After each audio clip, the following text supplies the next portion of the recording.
মই যদি চব দেউতাৰ আগত খুলি ক'ব পাৰিলোহেঁতেন নহয়, আজি তোৰ দেউতা এনেকুৱা নহয়। সেইকাৰণে মই এটা সিদ্ধান্ত লৈ পেলাইছোঁ, মই আৰু দেউতাৰ লগত নাথাকোঁ। য'ত মোৰ ভাল পোৱাৰ মূল্য নাই, য'ত মোৰ মৰমৰ মূল্য নাই, তাত মই নাথাকোঁ।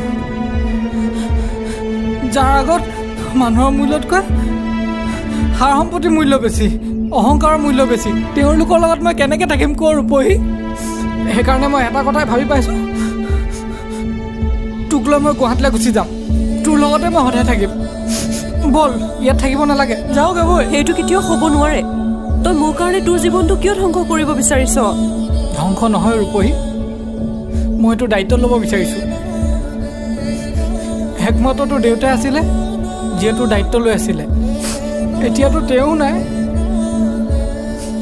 মোৰ কিবা নিজৰ ওপৰতে ঘিণ উপজা হৈছে। মই তোক বিয়া পাতিব বিচাৰোঁ। জীৱনৰ বাকীখিনি সময় মই তোৰ দায়িত্ব ল'ব বিচাৰোঁ।